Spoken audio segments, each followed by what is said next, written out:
Alphonse Capone, the ultimate mobster icon in American lore, has stolen the spotlight in countless movies, TV series, books, and more.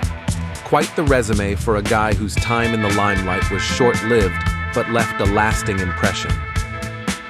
The 5 Points Gang. Alphonse Gabriel Capone was born on January 17, 1899, in Brooklyn, New York. Growing up in a rough neighborhood, Capone was introduced to gang life at an early age. He joined the notorious 5 Points Gang and quickly made a name for himself. Growing up in New York City, Capone was active in the 5 Points Gang, a criminal enterprise of mostly younger Italian Americans in Manhattan that also graduated such well-known mobsters as Charlie Lucky Luciano and Johnny Torrio. It was in New York that Capone suffered a facial wound in a fight at a brothel, earning him the nickname Scarface. Brooklyn in the early 1900s was a hub for immigrants and organized crime. Young Capone grew up in a tough neighborhood, influenced by local gangs.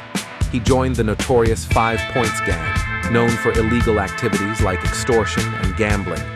Capone rose through the ranks, gaining a reputation for ruthlessness and strategic thinking, setting the stage for his future as a notorious mobster in American history. Capone's sharp wit and no-nonsense attitude swiftly made him the talk of the gang. 5 Points Gang, the OG squad you don't mess with. In 1919, Capone moved to Chicago to work for Johnny Torrio, a powerful mob boss. When Prohibition began, Capone saw an opportunity. He took over Torrio's operations and built a vast bootlegging empire, making millions from illegal alcohol sales. Operations, and constructed a ginormous bootlegging kingdom, raking in millions from sneaky alcohol trades.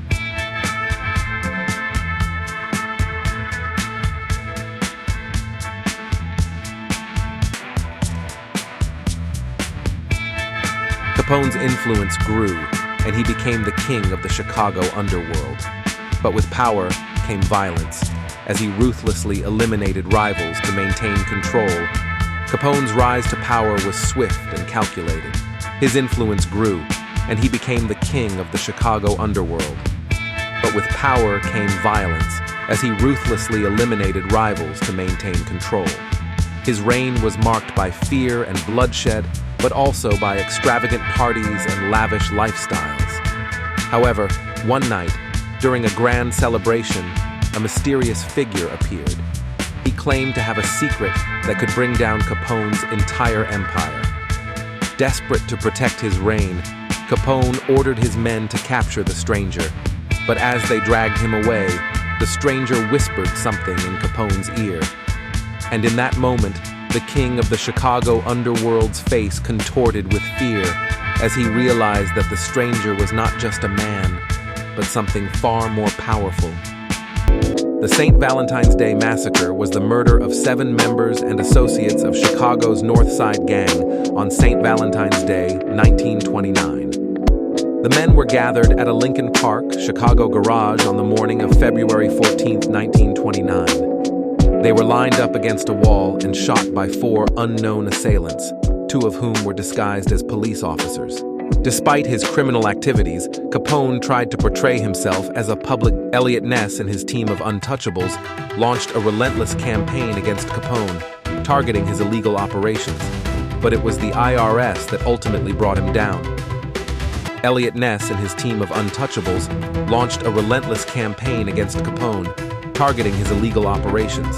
But it was the IRS that ultimately brought him down.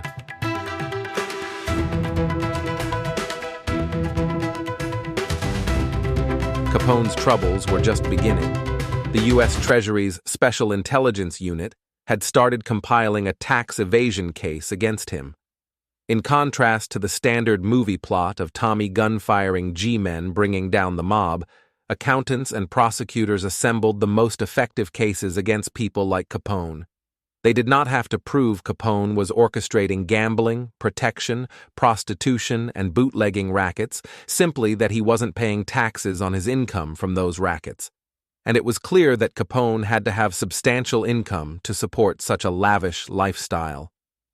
On October 18, 1931, Capone was convicted of tax evasion and sentenced to 11 years in federal prison.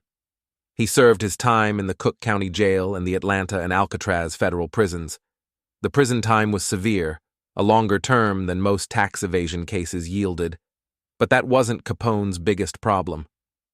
He spent time in Alcatraz, where his health deteriorated due to untreated syphilis. Capone was infected with syphilis, a sexually transmitted disease, which in advanced cases was then incurable. By the time he left Alcatraz in 1939, the disease had profoundly affected his mental and physical health. Doctors reported that Capone had, in 1939, the cognitive processes of a 12-year-old child. He essentially retired with his family to his Florida mansion, where he died in 1947 at age 48. Al Capone's legacy lives on in popular culture, a symbol of the dark and violent side of the American dream. His life is a cautionary tale of how power and greed can lead to a swift downfall.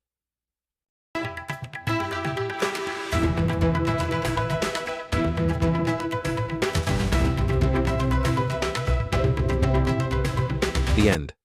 Hope you like this. Please subscribe to Beast Charm. Check us out on Facebook.